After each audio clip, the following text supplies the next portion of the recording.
All right, we're here doing some more inequality solving. So we see a few things. We see that there's a line underneath that inequality statement. So that means we are going to have a closed circle when we graph our number line. And I have my number line ready to go. I didn't quite do it out yet, but we're going to start off by distributing like we normally would. So in an equation, we would distribute as we always would. And we get negative 5x here. Negative 5 times a negative 1 is a positive 5.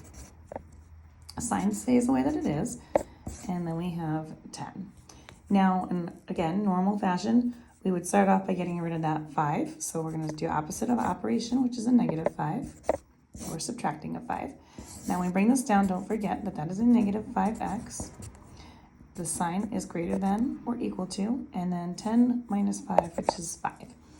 Now we have to do our last step, which is, this is multiplying, so we want to do opposite, which is to divide. Now, here's the situation here. When you are dividing by a negative number in front of x on both sides, you need to flip this sign.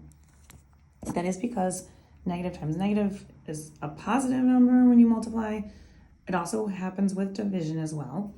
And so you have to make sure that negative times a positive, it actually makes it more negative. So that's why you have to do this change. So this sign now gets changed and flipped to this direction.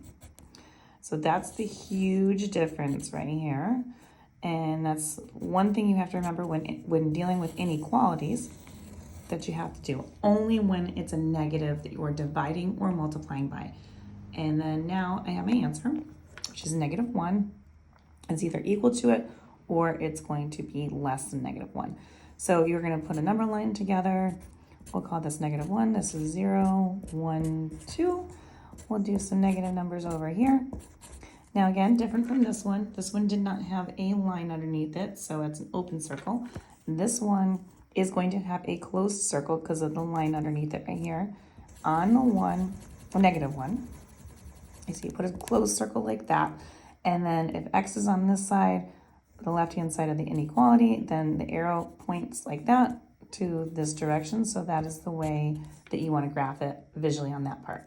Now when I'm writing set notation, I do a curly bracket or a brace, and then I put x real, the vertical line after that, and then I just take this inequality statement and put it right after. And that indicates that it's all real numbers that are either equal to negative 1 or less than negative 1. And if you want more questions like this, you can find them on my YouTube channel. You want algebra, check them out under the inequalities section.